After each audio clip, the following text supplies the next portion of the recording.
Depuis près d'une trentaine d'années, son visage fait partie des plus marquants dans le cinéma tricolore, qu'il choisisse des rôles comiques ou pas. Pascal Elbé est un acteur très apprécié. Un acteur discret, qui ne s'épanche pas vraiment sur sa vie privée ni sur les épreuves traversées durant sa vie. Pourtant, il en a vécu une plutôt violente, la perte d'une partie de son audition, comme il l'a raconté au magazine Gala dans une rare interview sur le sujet ce jeudi. Un véritable handicap, dont il a vraiment pris conscience à 42 ans. Un jour, ma surdité m'est apparue comme une vérité, je me suis trouvé en difficulté face à un autre comédien, raconte-t-il. À ce moment-là, il se rend compte de tous les moyens mis en place inconsciemment pour éviter de s'en rendre compte plus tôt. J'augmentais le son de la télévision. En fonction de ma fatigue, je parlais de moins en moins fort. J'avais souvent l'impression que les autres articulaient mal ou chuchotaient.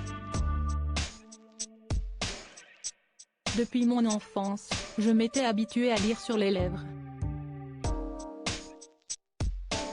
Je demandais souvent qu'on répète les propos.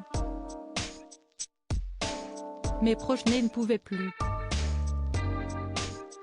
Finalement mis face au fait accompli, l'acteur réalise vite qu'il n'a pas beaucoup de solutions. À ce moment-là, deux options se sont présentées, abdiquer et me replier sur moi-même, ou m'accrocher en me faisant appareiller. Une fois cette seconde décision prise, j'ai pu renouer le contact avec les autres. Mais les premiers résultats ne sont pas si faciles, il m'a fallu 3 semaines pour m'habituer à ces aides auditives. Au début, c'était l'horreur. Les sons étaient amplifiés.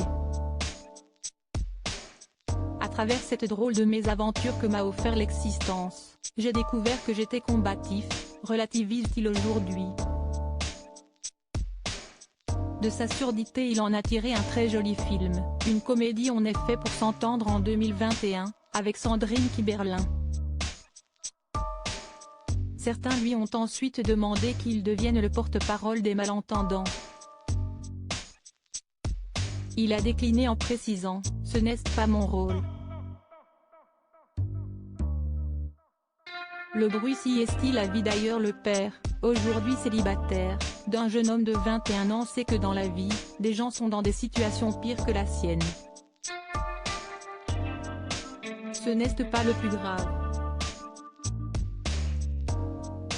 Avoir un peu de recul sur les choses, dans la vie, est la seule échappatoire possible, selon moi, explique-t-il toujours à nos confrères, précisant que lui aime le raffut, le bruit qui pour lui, symbolise la vie. Malgré parfois, une sacrée galère, au théâtre, où il joue actuellement dans Sur la tête des enfants, avec Marie Gillin, il doit redoubler d'attention et cela peut vite tourner à l'épreuve physique, je dois être très concentré car j'enlève un de mes appareils. J'ai besoin d'entendre ma vraie voix et non celle qui est métallique. Parfois, si est éprouvant.